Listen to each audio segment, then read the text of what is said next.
are slightly different than maybe a joint bending technique or a joint lock or a wrist lock. Because when I use an arm bar, I'm thinking of creating damage, breaking, dislocating, or I use it as a mover. I want to move him somewhere. Okay? Or of course as a takedown, because that's a mover too. Right? It moves him into the hole. So when I attack an arm bar, I'm really thinking about creating a lot of damage. Same with a wrist lock, but I use wrist locks for more containment. Okay, so a lot of times you'll see the joint bending, it's more about containment. Now, traditionally, I'll get to your question in a second. Traditionally, Chin Na was not about holding or containing. It was to momentarily position you to finish you. You understand what I mean? Or to disarm you. If you disarm you, then you what? It's on the battlefield. Unless you want to take a prisoner, you cut them down. So a lot of this was about, if I position him, then I can what? Finish. See what I mean? Or I have a blade in my hand, boom. I want to be able to take them out. So you have to understand that more the traditional view of Chin Na. But we're in a more modern, civilized, somewhat civilized age. Yeah, there you go. We tend to be a little more caring. Are we? Not really, but you know what I mean? So we tend to take prisoners more than we do, you know what I mean, as far as police officers, modern day kind of thing. Because we're not all on the battlefield anymore. We're not, you know, necessarily protecting our homes every day. So we tend to be a little bit more compassionate. Especially in training. So I'm going to show a couple of these, and then we'll do some. So number 1, 2, 3, 5, 6, 7. Don't you go anywhere. Stand up. 8, 9,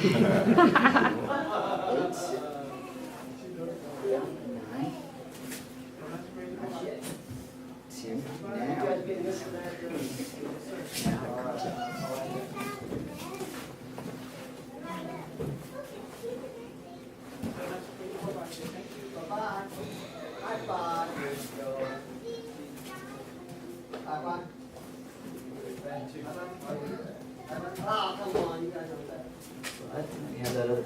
There you go. Now it's trying to do without hitting you. But if you look, when you hit the back, you get this arcing. It'll give you that other arm. So we'll come in and lock this down. You okay? You'll know if come around so everybody can see. You can see the natural reaction. He stepped and then he what? Stepped. So then we go here. Then I come down here. Stand up. Drop your elbow. Not for long. Now straighten your arm. What I'm going to do is bring it up this way. Now bend your elbow. Now hook. Drop your elbow down.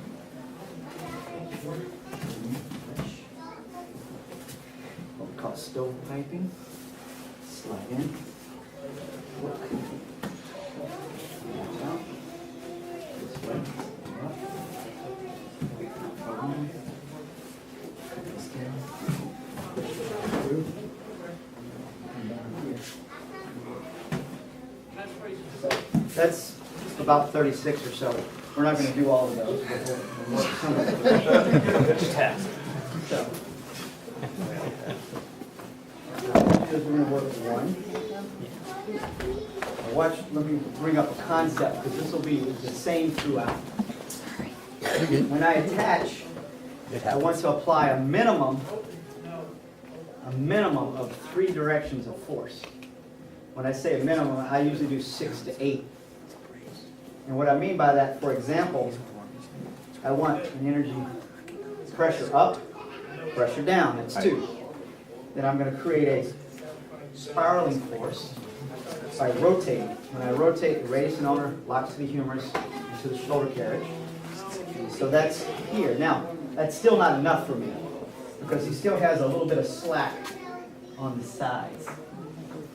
So I want to seal the arm from this way, and then make a circle of the center. So when I squeeze it in, you should feel a lifting force, but also a vice. As I push down, not straight down at an angle, I'm going to rotate on its side. Now, he feels the spiral, and he feels the joint being crossed. Okay? Little small thing. If I grab, in the beginning we do grabs, later you're going to see more hooking.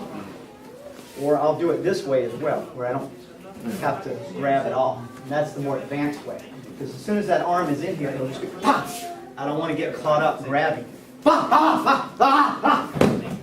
I just want to be on them, breaking things, hitting things. So, but in the beginning, to get a feeling, base of your palm here on his. If you grab too high, he can easily bend his wrist, and now he can start to what? To get out. Same thing when he was grabbing me. If I coil, so he really can't control me. But if he was to grab more down here, he can stop my what? I don't have quite the ability to pull. They're all ways out, but it's not easy. Yeah, and then I use leverage, right? But here, when I grab this way, I'm basically locking the wrist to the forearm, and I want to turn. Remember the Qigong that we did in the beginning? All of this Qigong, see how this is going to strengthen my wrist so that I have a lot of power here. Okay, I'm a little guy, but my forearms are very strong from doing a lot of Qigong training. So now when I come up, I rotate and I squeeze. And you see the angle? Now watch. When I lift, there's another direction of force. Watch his body. So it's nice, so he'll move right where I want him to. So remember, if I can control the elbow again, and push up the elbow, locks the shoulder, the body rises. If you can disconnect the shoulder, you got him. He doesn't have a lot of power now. So number one, you learn all of these principles of how to attack the body. And now I'm adding another, you feel it in the wrist. I create another angle. So I'm actually, what I'm doing to the elbow, crossing, I'm crossing this way too. So not on my spiraling, but I'm cutting across. I'll do it gently. All right, here. Now, number two, a little different. Remember, even though we're sealing, but more emphasis on this. This is just now keeping it taut. What I'm going to do now is change the emphasis, and I turn it on its side. So now the concept is to pull down and to basically separate at the elbow this way. This is much harder to heal from than a hyperextension this way. Hyperextension is bad enough. This is real bad. So you do some serious damage. So because when they're trying to fight out of this, they'll bend, and I'll just go, pop, and see now you feel it very tight. I either put it on my shoulder or I keep it in my forearm. Now, I'm going to dip, draw him. And it's not enough just to put your hand here. I want him to look at me. So there's a part of the gallbladder channel runs along the ear here. And I'm going to take and put my finger right here. You feel it? Very painful. So when I dig in, this is a turner. It's a release point for the neck. Just like stomach 4 is a release point for the neck. This is actually a release point because they'll want to turn.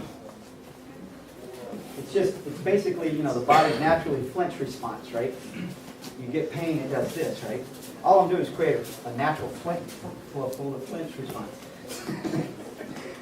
So when I do that, it helps bring the cervical spine into the technique. Watch his shoulder. I want it to pop out. I mean, I am thinking about the shoulder being out here by his ear. There was a little Jet Li movie years ago. It went, and you saw it was like the graphics, the bone came out. I was like, oh, that's so cool. I was trying to do that the next day. Everybody went home going, next. 5 minutes. So, 1, 2, 3. Now get your partner, and we're going to go through these three, and then I want you guys to practice, and we'll add 3 more. So real quick, let's get your partner. Yes, sir, one more time. Okay. So 1, but I'm going to do it with you, so get your partner, we'll do it together. So here.